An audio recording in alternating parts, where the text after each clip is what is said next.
mga taga Santa Rosa! Gusto kong ipabatid sa inyo ang pakay ko dito sa inyong baryo! May isang taong malaki ang atraso sa pamilya ko!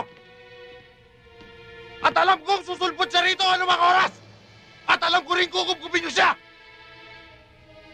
Kapag ginawa niyo yun, kasama kayong malilibing sa puot ng aking mga bala! At kahit sa langit niyo pa siya itago, bubulabugin ko pati mga anghel!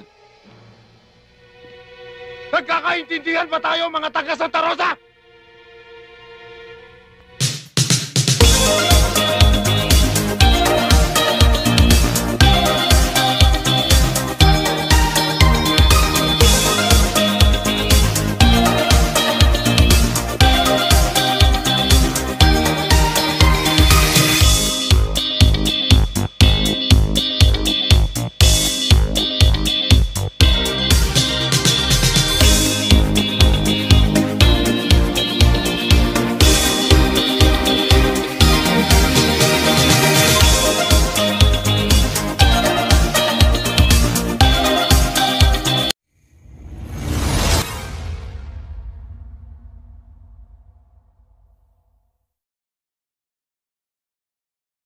Isang paalala. Ibig ko lamang pong ipabatid sa mga taga-subaybay at manonood ng munting channel ko, na ako po ay hindi eksperto. Ang mga kwentong mapapanood nyo sa channel ko, ay hindi nagsasaad ng tama, at eksaktong impormasyon, tungkol sa pagsasalarawan sa subject ng topic ko. Ito ay bunga lamang sa aking mga pananaliksik. Maraming salamat po.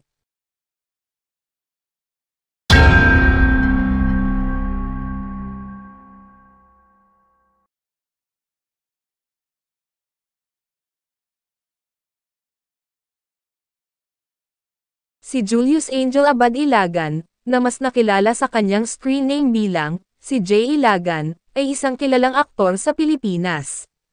Siya ay ipinanganak, noong January 20, 1953 sa Metro Manila. Anak siya ng aktres na si Corazon Noble, at direktor na si Angel Esmeralda. Nagsimula siyang mag-artista bilang isang batang aktor, gamit ang pangalang, Angel, sa kanyang mga unang pelikula. Ang kanyang kagwapuhan, ay nagbigay sa kanya ng pagkakataong maging isang matinee idol, na nagbida sa mga pelikula tulad ng, Maruha, noong 1967, Tubog sa Ginto, noong 1970, Pinoy Crazy Boys, noong 1974, at, Hinog sa Pilit. Hindi lamang kagwapuhan ang taglay ni Jay, kundi pati na rin ang malalim na talento, sa pag-arte. Nagawa niyang maglipat, mula sa pagiging isang teen star, patungo sa pagiging isang seryosong aktor. Nanalo siya ng Gawad Urian Best Supporting Actor Award, noong 1982, para sa pelikula na, Kisap Mata, at Gawad Urian Best Actor Award, noong 1985, para sa kanyang papel sa, Sister Stella L. Nanalo rin siya ng FAMAS, at Film Academy of the Philippines Best Actor Award noong 1988, para sa kanyang pagganap sa, Maging Akin Ka Lamang. Bukod sa mga dramatikong pelikula, nagbida rin si Jay sa maraming komedya, at palabas sa telebisyon. Ang kanyang kakayahan sa pag-arte, ay nagpakita ng kanyang pagiging versatile. Si Jay Ilagan ay ikinasal, kay Hilda Coronel, isang sikat na artista, noong kanilang kapanahunan, ngunit naghiwalay sila.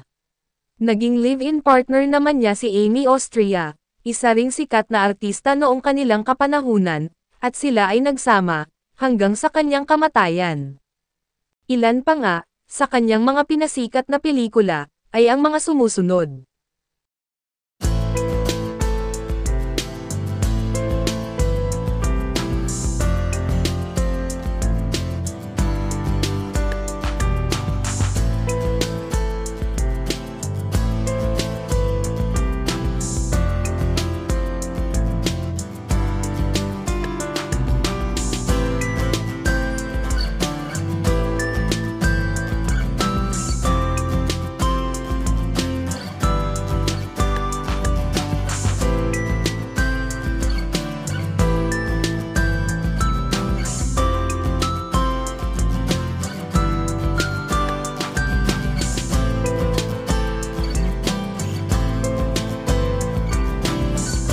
Si J. Ilagan ay pumanaw sa isang aksidente sa motorsiklo noong February 3, 1992.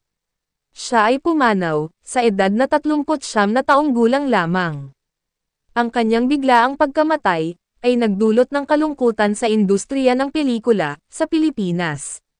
Isang maalamat na aktor si J. Ilagan na nag-iwan ng malaking marka sa industriya ng pelikula sa Pilipinas. Ang kanyang talento at kagwapuhan ay patuloy na naaalala at hinahangaan ng mga Pilipino.